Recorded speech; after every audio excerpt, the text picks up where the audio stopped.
מדברים אמזון, הפודקאסט שמקלף את שכבות העולם הסבוך של אמזון, עם עמית רוזנטל ואלי ונטורה, שני יזמים ותיקים ומנוסים בעולם האי-קומרס.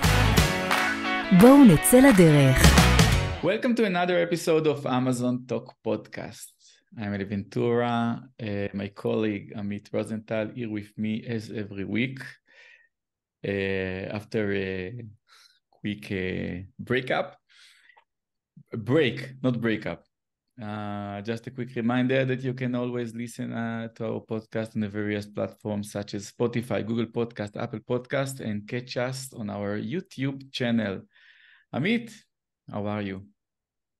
Yeah, I'm fine. I'm the one that need to ask you. How are you, Eli, by the way? New country, new adventures. You only live once, you know. We should make a podcast, just a special episode just on you, by the way, I believe. Definitely. Yeah, you have the right platform to do so. A pleasure to go back to our podcast, and hopefully we will have a good routine now because we have a very special guest. Right, absolutely. So today, and hope I'm pronouncing it the right way, we have a very good friend of mine. I met her in the Estonian conference, one of the best that at least I've been so far. Agla Radik, I think the name. Your pronunciation. Yeah, thank you. So she's an Amazon seller, 7-figure seller. She have, I think, currently 3 brands that she is running. Agla, it's our really big pleasure to have you on board. So thank you for coming and thank you for being with us here. Thank you for having me, and my intention for this next hour is hopefully provide as much practical value from the actual life as possible. So let's take it away. Yeah. Perfect. So where are you from? I don't think Amit mentioned. You're Estonian? Yeah. I'm from North Europe, Estonia. We have actually quite a strong sellers community. I know in Israel there is one, which is very strong, but in Estonia, the weather here sucks so much that the only thing you can do basically for 9 months is be behind the computer and do something. Either you're going to waste time or you're going to make money. So lots of people in Estonia have entrepreneurial mind after breaking free from Soviet era 30 years ago. We still have to work ourselves to catch up with the developed Western Europe countries. We have the grit, we have the hustle. So quite early on, I started 7 years ago. Wait.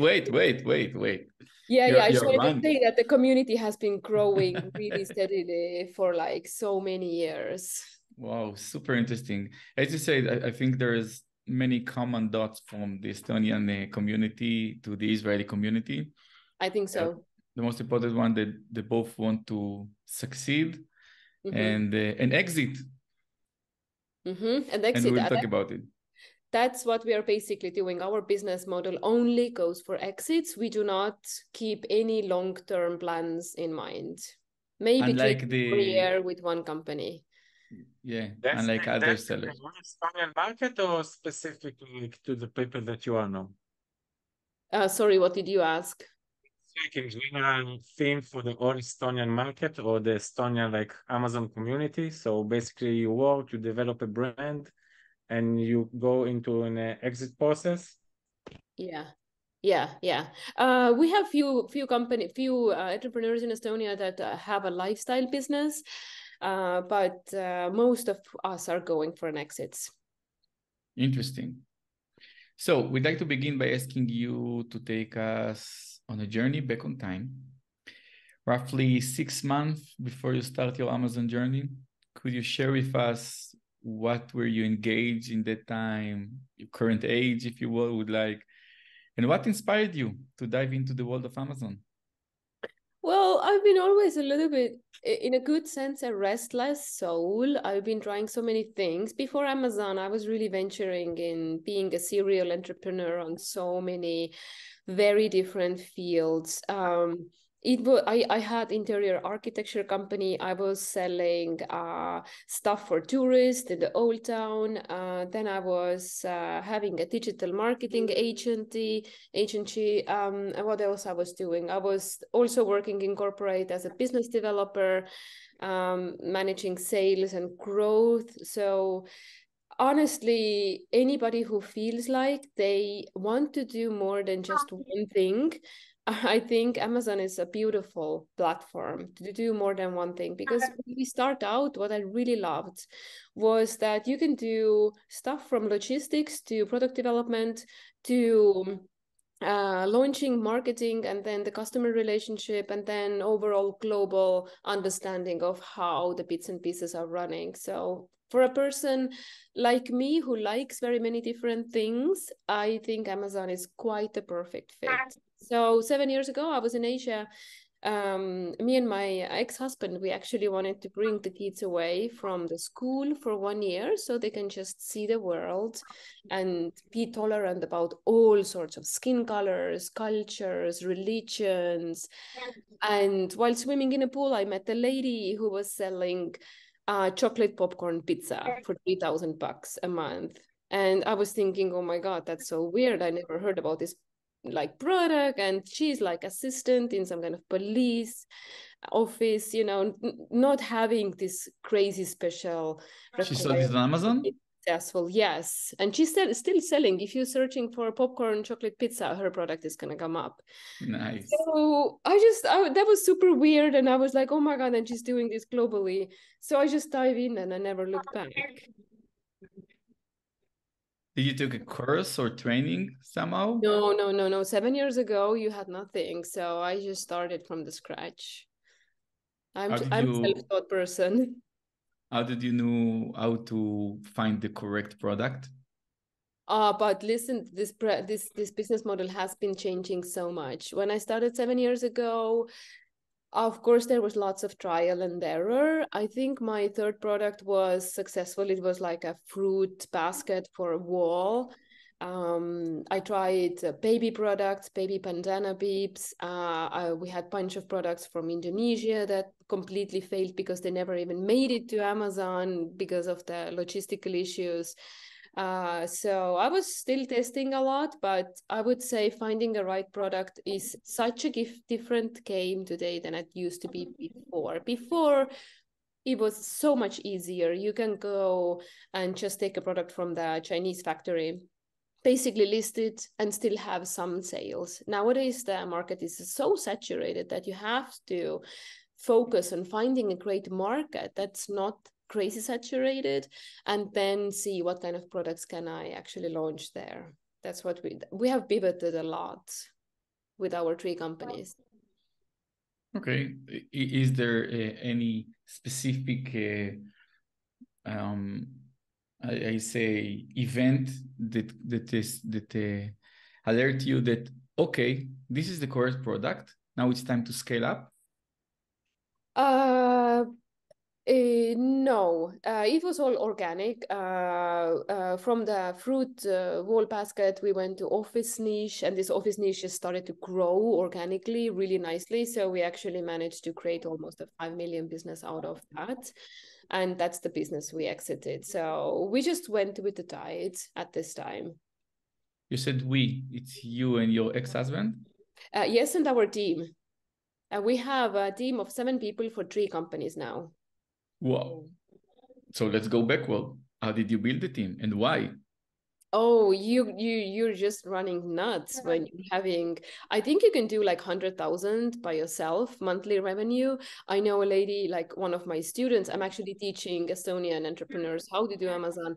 One of my students was almost doing 1 million just by herself, which is unheard of. Like, I honestly do not know anybody else who is so capable of running such a large business just by herself. But I felt like when I was doing like 100,000 per month just by myself, you know, all the logistics and customer support, and it got really heavy, and you get punished big time when you miss on logistics. Logistics is such a crucial part of Amazon business. So the first person to hire to your Amazon company really is a logistics person who's gonna take a responsibility that you're never out of stock.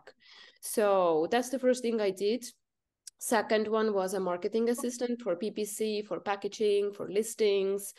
And then we started to think that we really needed to have a portfolio manager who is capable to find new products and then work with the marketing and logistics person. So this is how we are set up right now. We have 2 portfolio managers, one logistics manager, one marketing manager, and then me and my ex-husband, and then we also teach the entrepreneurs. So that's also a person over there. Wow, super interesting. Let's talk about the decision to create another brand, another account. Mm-hmm. You said that you find the office brand and start to scale up there to 5 million. Mm-hmm. Why did you decide to create another one? Because we sold the office one. That was the biggest. No, only after the sale. Before the sale, Amazon's know-how is very specific. So you don't want to let those people go after you perform an exit. So already before we exited, we actually knew we wanted to create 2 more companies. And it ended up almost bankrupting us, honestly. The exit process was so crucial, so harsh. It was during the COVID time. And, office needs was really tough and difficult to exit in the COVID time. People were leaving offices. You don't need as many supplies. In the home office, your needs are so much smaller. So while we were struggling with preparing our office company for exit, we had to invest heavily for the new 2 companies. We didn't want to have like a 12-month cap that it would take revenue-wise. To wait when we get the money and then, start from the scratch. We wanted to be up and running in a healthy way, but never could we foresee that our exit is going to be, it was almost impossible. It was so hard to make the deal happen. And then investing heavily to the new companies, it brought us to a point that we were minus 300,000. We couldn't pay for goods. It was really hard to pay for salaries. And every day was basically a survival. Luckily, we had amazing exit consultants from Northbound that told me that, listen, we can exit. It's like your brand is not a bad one. It's just a bad timing. So they told me that, listen, if you're going to create additional future revenue stream that are going to make 500,000 profit, not revenue, but profit in 12 months for the future owner that tie into the office brand, we think we can bring you to the exit. And this kind of task is almost like, hey, go there and fight with a dinosaur, with your bare hands. It's just such a mission impossible. We managed to pull it off. We managed to exit. And now, yes, instead of 2 companies, we actually do have 3. One was just born. It's just being born right now. I just registered a company a few days ago. Nice. The natural. I think in the past we talked a lot about the exit consultant. We hosted Yael Kabili from Fortunate, and we talked another agency that do it. I believe that, I think 2 years ago, I said that no one needs a consultant because you can go to the Trust Your Perch website and just contact me and sell your business.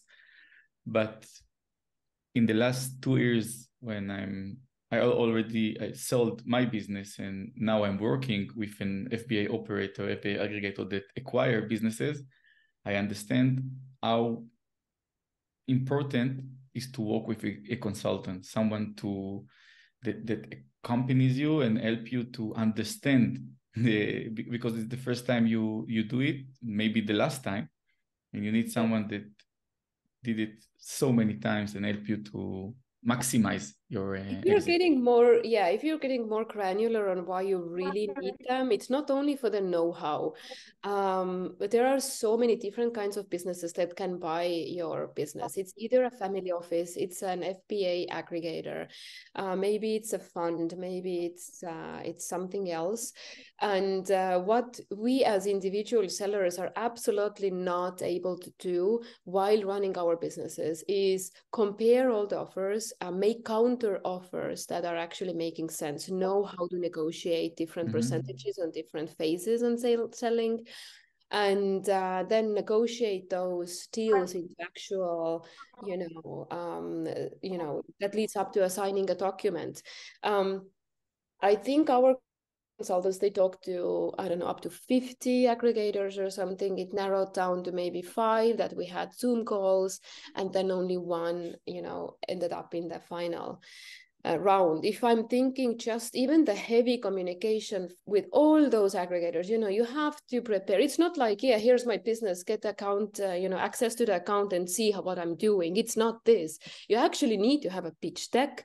You need to have like a forecast for your next 12 months. You need to know how to present the bookkeeping data, what to bring out, what to kind of maybe put to a different line, or like what kind of expenses. It's not like I'm going to go and sell. It's like a 12-month trailing revenue that you have to optimize when you're going to the market. And there is no way a seller like me would have experience in the field to prepare and go through this very, very hectic and heavy procedure while running my business. It is such a second job that it's unrealistic. If you're just selling, I don't know, 5-figure 1As, yes, of course, nobody cares. If it's a multiple 7-figure brand, that is not a joke. You're going to leave money on the table when you're just going to go DIY. Hundreds and thousands of dollars. Oh, absolutely. Absolutely. You're going to be, basically, let me say, you're going to be fooled because they know you don't know what you're doing. There's going to be money left on the table for sure. Wow. When did you sell your business? 2 years ago. 2 years ago, when the multiple were in the... They were the highest historical ever. Nice. Yes. Amit, we can't hear you.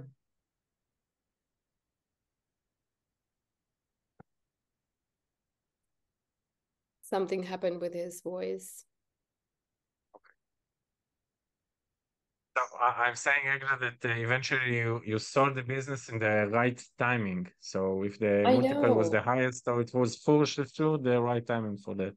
It is so funny how life is working. We were supposed to exit at least 10 months earlier, but then the multipliers were not that high. And all this hassle we had to go through actually brought us the best possible result. But the price you have to pay sometimes to get this best timings, you cannot predict those best timings. I'm just, in hindsight, I'm really thankful that we managed to survive this process of almost bankrupting while making the biggest exit in Estonia. Wow. Great. So what did you do the day after? It's not that the day after you can drop the mic. No, our aggregator wanted to have almost 6 months of transition period. So, and we had 2 more companies. Basically, nothing changed in our lives. We just now had this huge stress fallen off our shoulders that, we just can't pay our suppliers and the logistics provider. And we had, first thing what we did, we just paid off all the debts. And then we went back to the grind. We started to test even more aggressively new products for the 2 companies. One company pretty much took off quickly. Another one actually took 12 months to find the right identity that actually speaks to the customers. So it's not like if you're experienced, you're going to have overnight success very easily. This is not true. I know so many Amazon sellers who have started again and they actually haven't been able to pull off another 7-figure business. I'm happy to say we now have 2. And I'm not saying it's easy. It is like the landscape is changing every month. You have to stay on top pretty aggressively. So it definitely has pivoted from finding like a good product and, you know, improving it for a couple of bucks and having just a little bit higher price than your, you know, most velocity providing competitor. It's not that anymore. Actually, now it's really finding on what velocity of monthly sales most business is being conducted, and how can I tap into this most volume. Either it means maybe I can't do these amazing product developments, but I have to find a factory that actually can provide me the price point. What can I do in logistics to be able to meet the price point? The margins in e-commerce have been really suppressed during the last 2 years. So the game has been really granular now on basically in any budget line, you have to find few percentages to save in order to make a 15 to 20% net revenue, which proves to be quite a job for us at these times. So I have a question, and we ask this question, I think, for almost every seller that we hosted here, is like, when you're sourcing for a new product, or when you're looking to develop a new product or a new niche, do you looking to have like a personal related to the specific product or to the specific niche, or you simply go like putting everything in Excel, and if the result is okay, so you go with that? Or rather you are looking for some kind of like personal connection to the product itself?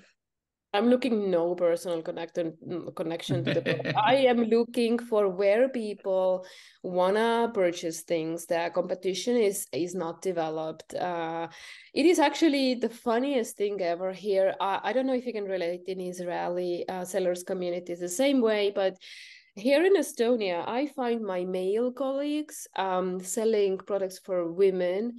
It's like beauty products, you know, personal care products, and women catering for like, you know, metal and chemicals and safety and stuff like that. So I have no idea like what is going on with that. That's completely messed up. And that's how we are doing it right now. It just proves that you do not go for personal passion or love, or you don't want to go for like sexy products. It's so saturated. You never want to do supplement. You never want to do like another, I don't know, dog leash or stuff like that, or like Ziploc organizer. You know, you just go, you're just finding a market that is very fresh, whatever that takes. Either it's like a reptile, a warming, you know, stone, or I don't know, yellow jeans. You just go for whatever it takes to find a fresh market. Amazon is just, it's a no passion place. It's just a pure, you know, execution place. You know, Amit asked this question because we had how many? 78 episodes before you, and we have definitely 78 different answers for this question. At least 50 different. Like 50 said that you have to have like some kind of like relation to the product, and some said whatever, like as long as the market have like place in the market and there is like possibility, so they go for it. So it's amazing to see the difference like in mindset between every seller. I think what's crucial also is that, are you willing to take your product marketing outside Amazon? If you're very passionate about, I don't know, baby care, for example, Adam Runquist is doing a children's bike, for example. If you're like passionate about it and you want to bring it to communities, to Instagram, to Facebook, I think you need passion there. It's really hard to kind of advertise or be passionate about, I don't know, cable organization, stuff like that. It's just not doable. But if you have this passion and emotion element in your product, yes, you can tie it in with your, I think it's more like what people have ended up as products, and then they can either relate to one or another scenario. I have been purely business. But I think it can always also hurt you, because for my experience, I had a brand that I was emotionally connected, because it's art for kids, and I wanted to bring something to my girls, and it was shitty brand. It was, I lost thousands of dollars with this brand because I didn't notice the alerts that, oh, it's lousy niche and there's no traffic and the product is not good, and etc. Exactly. I think passion and love towards your product in Amazon can really hurt you. I do not allow my students to fall in love on their products. We kill anything they love. When the numbers are not there, we kill it. It's pretty crucial to do it fast. If you keep pushing it and hoping and having a relationship with the future that might never fulfill, this is not entrepreneurship. This is romantic dreaming. But, it doesn't make you necessarily much money. It usually loses you money. We have to be kind of cutthroat in this sense. Wow. So I have another one. Like when we met in the conference in Estonia, so you said quite loud and clear that you're not looking to any other niche than the US market, because you said this is the biggest market, like best sales over there.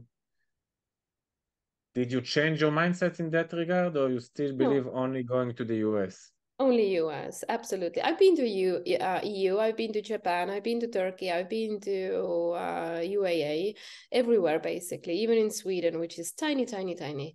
At this point of time, we are 100% Pareto company, which is 80-20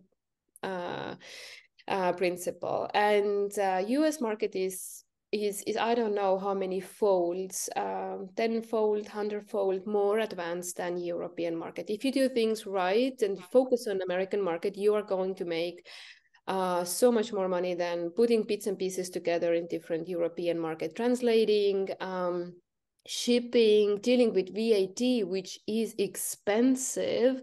You can't recover from VAT. It's just going to eat up your profits. I've been doing business in Europe, so I know it's possible to make money over there. And I also know that we had to hire another logistics person when we were about 3 million revenue annually, and we were doing both Europe and US. And when you're looking at the bottom line, the VAT eats up lots of our profits. We have to have another person doing all this logistical overviews and keeping in track on the sales velocities and shipping in right time. And at the end, it really was a zero-sum game. It was so much easier to focus on US and actually make money. Estonia and US, I don't know how it is in Israeli, but Estonia and US have a tax treaty as well. So I have Amazon companies which are registered in Wyoming. So whatever money we make in US, we actually pay zero taxes instead of paying 20% VAT in Europe, which you cannot escape from. And we bring money to Estonia with zero taxes.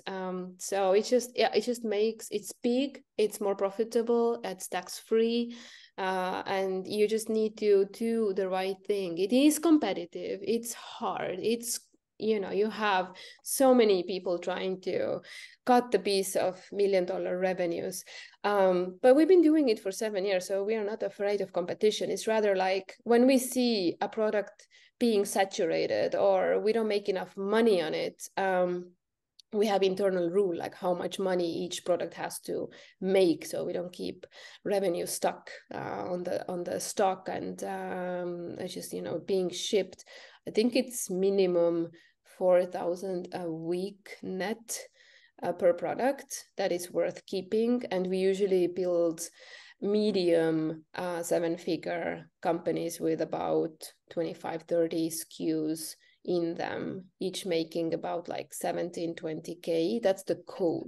I'm not saying we're doing with all the products right now, but we are in a heavy growth phase. So just almost feel like a kindergarten, it's just taking having all these babies and trying to grow them big, and all of them are not making it. So you need to grab on new ones, and then when they're ready, you just package it and give it to somebody else who's going to take it further.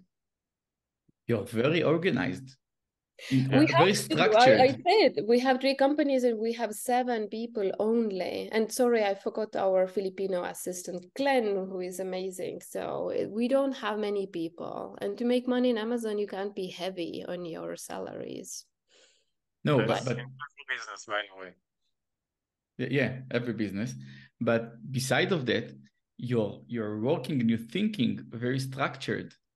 You have to be like this product have to make a point weekly, every SKU. It's I think I never saw a Amazon seller that think and work like you. Maybe there are many Amazon sellers that think like you, but they don't really operate.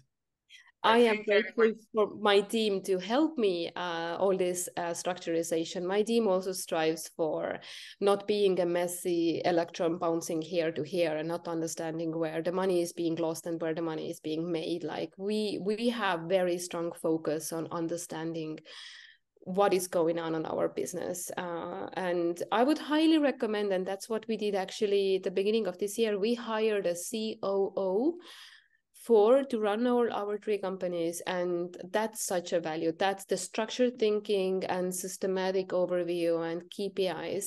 We did that before, but he brought that to a completely new level. I think most of founders, we are very creative people. We can give life to new ideas, but we are not necessarily really brilliant on running all this. And I stand by that. We need structured person to support us. So what is your day-to-day job today? What are you doing in the business? I am not the right person to ask. I am with my team maximum 2 days a week.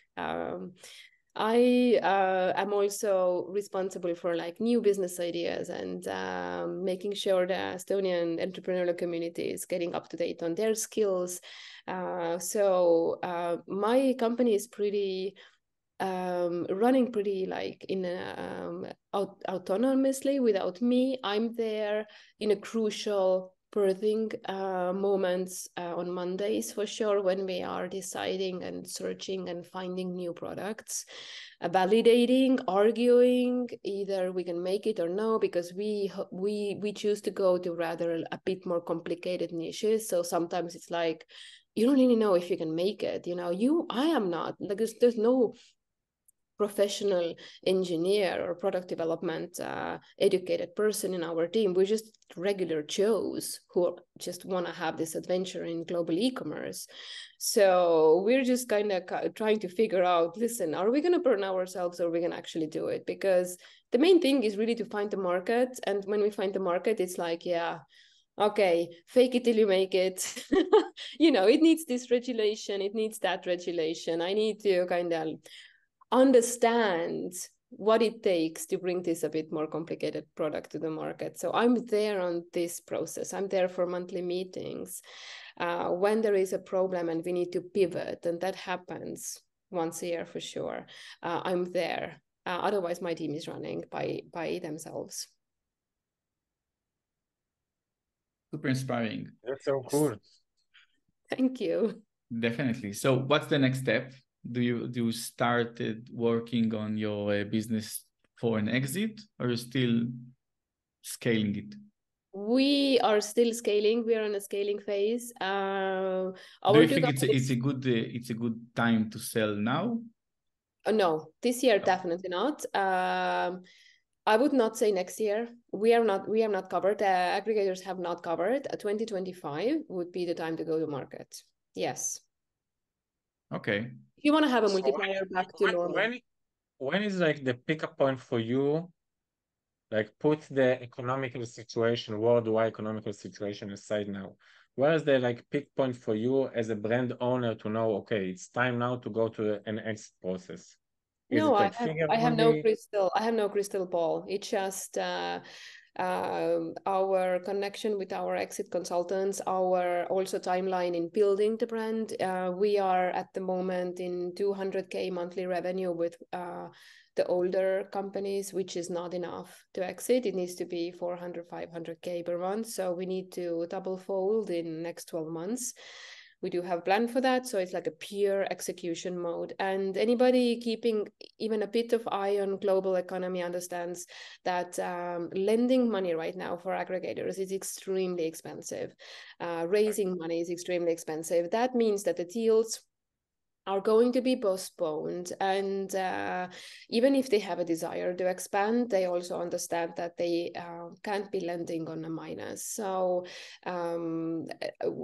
yeah, anybody wanting to exit, I would go for 2025. So it gives the interest rates time, it gives aggregators time to lick their wounds that they've been shooting themselves heavily, you know, while growing so fast and not really knowing what they're doing. We've been able to experience that from the side as sellers. There's so many mistakes that have been made, and now they know they need to restructure, recoup on how they do their business, kind of also pivot on how they, you know, if they come up on like all these small businesses, it does take a next level understanding on how to run those micro businesses that were really run in so detailed level, and they were not able to bring it further with their general approach on, yeah, I have this portfolio manager for 5 brands, and then they're missing crucial deadlines on, you know, shipping and restocking, or like competition analysis or stuff like that. And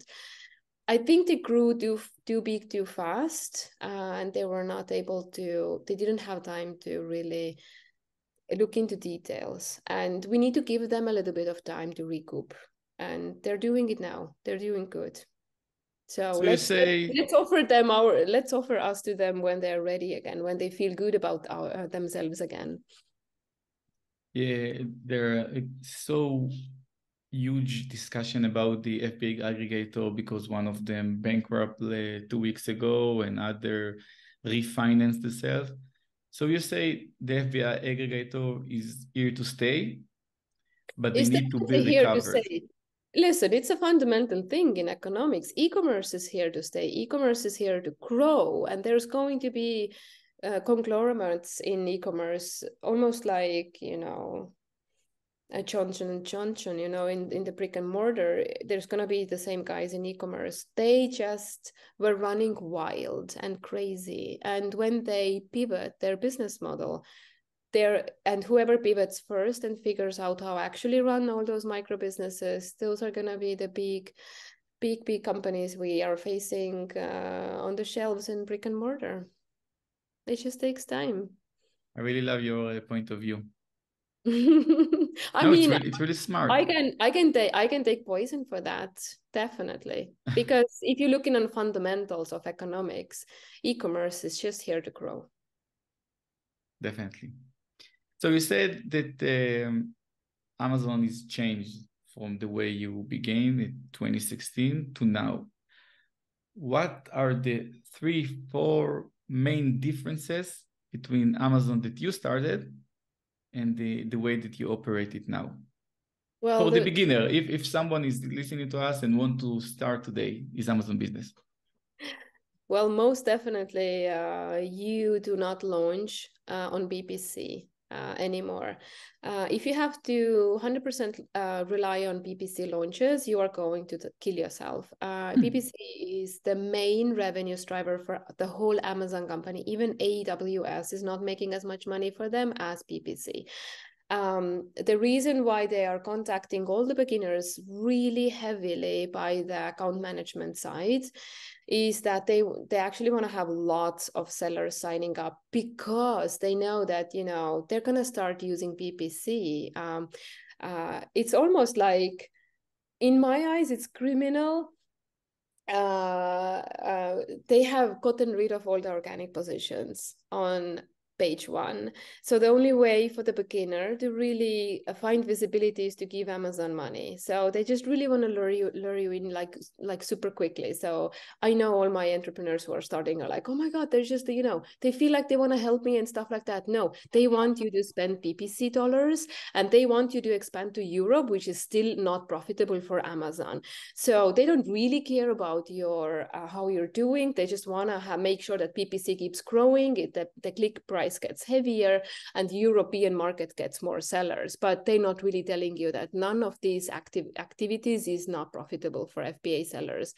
Not necessarily. So you have to launch your product, and Amazon doesn't like it. You have to find a niche that doesn't need PPC for launching. Of course, you're going to do a bit of PPC. You always do that, but you can't have more like, you can't have 4 pages of competition. 1 page already is something I would be looking, 1 page is basically a max. You need organic visibility right when you start. So, but that wasn't this way 7 years ago when I started, or like even 5 years ago or 3 years ago. Another thing, what I would say is, yeah. Question. Let's elaborate about the PPC. So I agree that you say I can't go to a big niche and rely on PPC. I can't, produce a garlic press and put a $6 for a bid and say, hey, I'm top of the search, and so it won't work.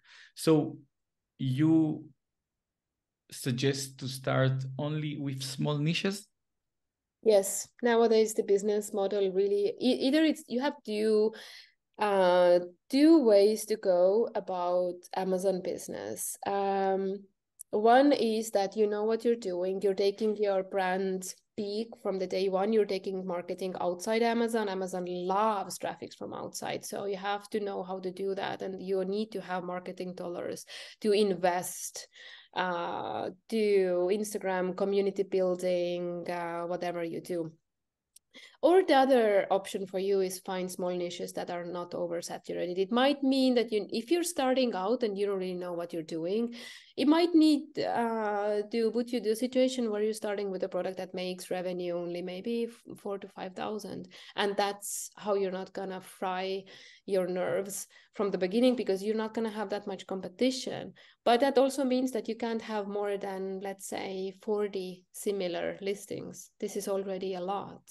Our team even goes for less. So that gives you a little bit of leverage and a little bit of runway to enjoy organic visibility, not that you have to pay for every single click. So you have organic visibility, you can actually enjoy revenue coming in while you are upgrading yourself on the skills of PPC and product development and portfolio management and, bringing child listings to life and stuff like that. It's just gotten very knowledge intense, and I wouldn't say it's possible to shoot big with the first product when you're just starting out right from the get-go. Okay. Interesting, but I will challenge you. What if I have, I won in the European lottery 30 million euros and I want to launch a garlic press? Can I rely on the PPC, for example, and spend, $1,000 in clicks just to be on page 1? And then it will be organically page 1? I would never do that. Never. Even if you have hundreds of millions to fry and burn, some niches that every niche, every product has its life cycle. Towards the end of the life cycle, the profitability and the margins are getting very thin. It's almost like a bread and milk business, and you're talking about entering a bread and milk business and making maybe 10 cents a sale. Why in your right mind would you want to do that? You want to make at least 10 to $50 a sale profit for sure to be healthy and going forward. So all the saturated niches have lost the profitability. I would never advise you to spend your winnings on saturated niches. Wow, that's a statement, but really good I one. stand by it. I love it. What about innovation? To find a product in a big niche, but to produce something new, something innovative. Definitely seeing customers willing to pay price for innovation, but I wouldn't double fold the price. The game in Amazon is that you need to stay on the first page. Even if you have like a super fancy luxury, I don't know, let's say a traveling backpack. One can go for $300, which is a premium price to pay.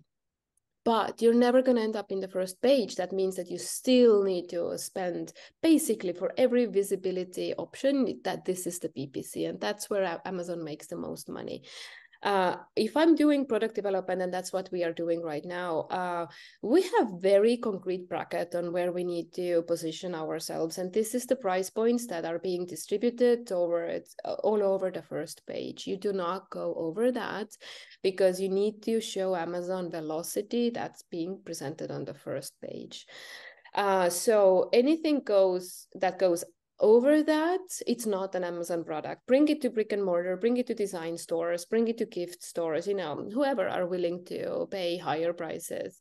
Or I don't know, there is like bigger platforms like About You and stuff like that. They're actually selling higher price point products.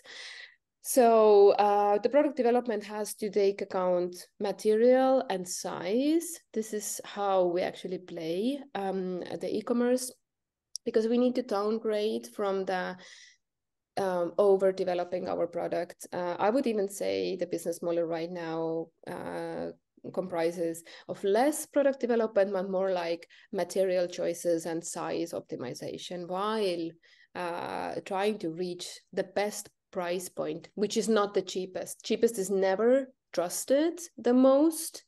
But it's, you can see where the most velocity is going on. So you want to stay very close to the most velocity. And when you have product development to offer on this most velocity price point, and this is also vetted with your customers, you've been doing maybe some Big Fu or some actual questionnaires. I would say this is definitely a 2.0 way to go in e-commerce. It just takes a lot more like grit to stay to this path. It takes more money. It takes patience. Yeah. You need patience. Money, you need patience. Yes. The 1.0 business model would be just, try to sell it on the sweet point of price as close as possible. But the second 2.0 would be actually offer like absolute new value for this money. So it means like a new mold or a completely different bundling or like a new feature, new function. So that actually takes development budget. Again, considering all the fees like that you need to pay to Amazon, logistics and everything, do you think there is like a price point which seller doesn't need to go below this pricing point? I don't know, $40, $50. Do you think product that cost, I don't know, $20 is even still relevant on Amazon platform? Under 20, definitely not. There is one uncovered niche that not many sellers are going, which is small and light, because the FBA fees are very, very small in that niche. I haven't actually seen many sellers talking about it, and I would say if somebody starts out, please investigate this, because almost no course teaches on small and light. But it's changed now. I think a few weeks ago, they changed the small and light. I'm not aware of this because I'm not in this niche. But things like most courses are not teaching, it could be quite lucrative. Definitely anything under 20 is not profitable. Clicks in PPC can be easily $4, and that's 25% of your retail price already. This is already like one click is bringing you to a 0.0, which is definitely minus in the end. So we are actually, I think our most common price point on our 3 companies is somewhere between $50 to $200 right now. Nice. Agla, although we can talk, I think, 2 hours from now, at least, and it will be super interesting. We're approaching to the end of the episode.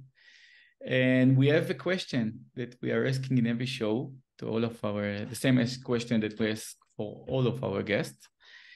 And the question is, what would you do with $10 million if you won them tomorrow? Oh, I know my soul will never be wanting to spend the rest of my life under a palm tree and, doze in a sea and and just relaxing and reading a book and drinking mojito. That's not who I am. I think 10 million is going to bring me to a brand that is also brick and mortar.